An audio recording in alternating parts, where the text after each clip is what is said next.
There is no dump date, no single moment when the government opens the vault and lets the public see everything it knows about unidentified anomalous phenomena. That idea, a dramatic, total disclosure, has never been how this works. Instead, the Pentagon built a system. It's called PURSUE, and throughout 2026, it has been releasing classified UAP-related documents in carefully managed tranches, each one filtered, redacted, and sequenced by design. 3 batches have dropped so far. What they reveal is less important than what they don't, and the architecture of withholding itself tells a story the Pentagon may not have intended to tell. PURSUE, the process for UAP reporting, study, and evaluation, emerged from requirements embedded in the FY 2024 National Defense Authorization Act. Congress directed AARO, the All-Domain Anomaly Resolution Office, to establish a structured mechanism for reviewing and declassifying historical UAP records.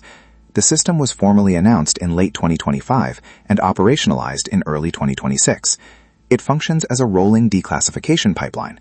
Documents enter review, pass through interagency equities checks, meaning every agency with a stake can flag material for withholding, and then either clear for public release, get partially redacted, or remain classified entirely. The key word is rolling. There's no finish line by design. The first tranche arrived in January 2026. It contained approximately 200 documents, mostly historical, radar tracking logs, internal memos from the 1990s and 2000s, and a handful of sensor analyses from more recent naval encounters. Tranche 2, in April, was smaller but arguably more significant.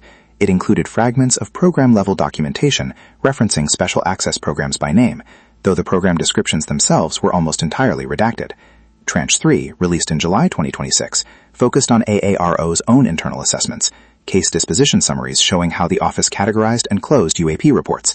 Across all 3, a pattern emerges. The documents that touch legacy programs, the deep black retrieval and reverse engineering efforts alleged by whistleblowers, arrive gutted, context without content, titles without substance. This is where the tension lives.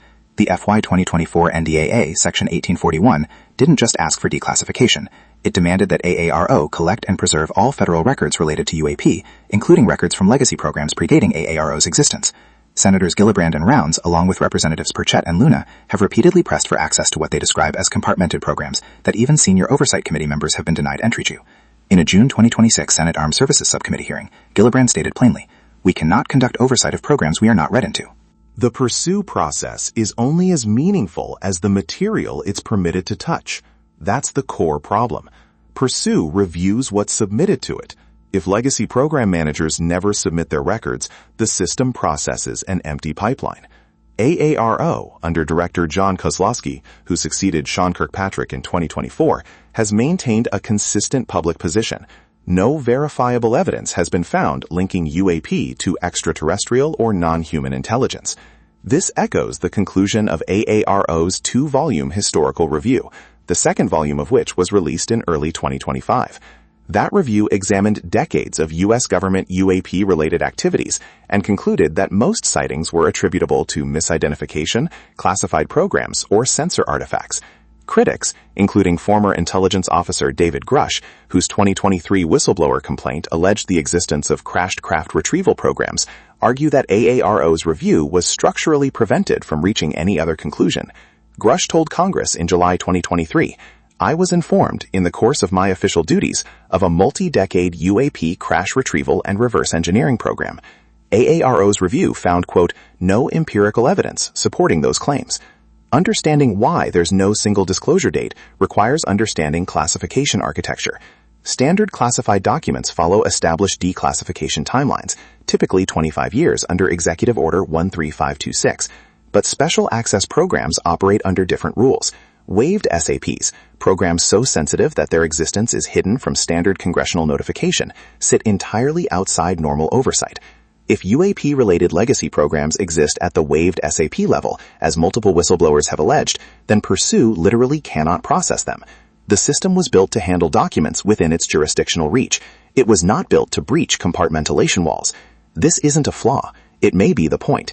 Researchers who've analyzed the 3 tranches note consistent redaction patterns. References to private aerospace contractors are systematically removed. Sensor capability details, the specific technical parameters of detection systems, are stripped even from decades-old documents where the technology is arguably obsolete. And in Tranche 2, at least 4 documents reference interagency transfer of materials, using language consistent with physical evidence handling, yet every substantive detail about what was transferred, by whom and to where, has been excised. As journalist Michael Schellenberger noted in his reporting, the redactions themselves constitute a kind of admission. You don't redact things that don't exist. Disclosure isn't binary. It's a spectrum, and the U.S. government has been moving along it incrementally since the 2017 New York Times revelations about AATP, the 2020 establishment of the UAP Task Force, the 2022 creation of AARO. The Schumer-Rounds UAP Disclosure Act of 2023, which passed the Senate but was stripped of its most powerful provisions, eminent domain authority over recovered materials, in conference committee. Each step forward has been met with institutional resistance calibrated to maintain control of the narrative. PURSUE fits this pattern. It creates the appearance of transparency. Documents are being released, after all, while the structural barriers to genuine disclosure remain intact. The question is whether this controlled pace reflects legitimate national security concerns or institutional self-preservation. A 4th tranche is expected before the end of 2026. Congressional pressure continues to mount for an independent review board with subpoena power, the mechanism the gutted Schumer-Rounds Act originally envisioned. Meanwhile, the Intelligence Community Inspector General continues to process UAP-related whistleblower complaints, the exact number and nature of which remain classified. The PURSUE system will keep producing documents. The question was never whether the government would release files. It's whether the files that matter most will ever enter the pipeline at all. Until Congress secures genuine access to legacy compartmented programs, if they exist, disclosure will remain what it has always been, a process controlled by the very institutions with the most to protect.